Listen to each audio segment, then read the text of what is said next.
नमस्कार. T20 world cup 2026 बद्दल आज आपण माहिती बघणार आहोत. सर्वात महत्त्वाचं म्हणजे T20 वर्ल्ड कप 2026 याचं यजमान पद आहे भारत आणि श्रीलंका या देशांकडे. हा जो T20 वर्ल्ड कप आहे याचं संस्करण म्हणजे क्रमांक आहे 10वा आणि या स्पर्धेमध्ये एकूण 20 देशांनी सहभाग नोंदवलेला आहे. सर्वात महत्त्वाची गोष्ट म्हणजे 2024 चा जो विजेता होता तो होता भारत देश आणि 2024 च्या T20 वर्ल्ड कपचा उपविजेता होता दक्षिण आफ्रिका.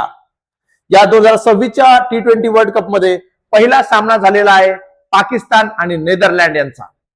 तर भारताचा पहिला सामना जो झाला तो झाला युनायटेड स्टेट्स ऑफ अमेरिका यांच्या विरुद्ध आणि तो भारताने जिंकलेला आहे. या वर्ल्ड कपची विशेषता म्हणजे या वर्ल्ड कप मध्ये एक देश नवीनच आलेला आहे आणि तो देश म्हणजे इटली आणि इटली हा देश युरोप खंडात आहे.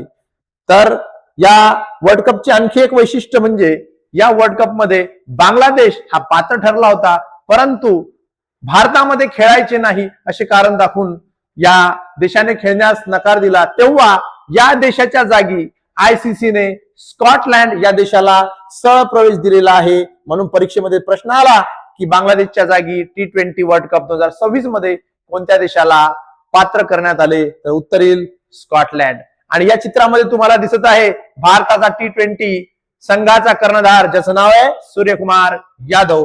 आणि विद्यार्थी बंधूंनो, पहिला T20 वर्ल्ड कप कोणत्या वर्षी झाला हे तुम्हाला कमेंट मध्ये टाकायचंय. त्याचप्रमाणे हा पहिला T20 वर्ल्ड कप कोणत्या देशामध्ये पार पडला ते पण तुम्हाला कमेंट मध्ये टाकायचं आहे. धन्यवाद. जय हिंद.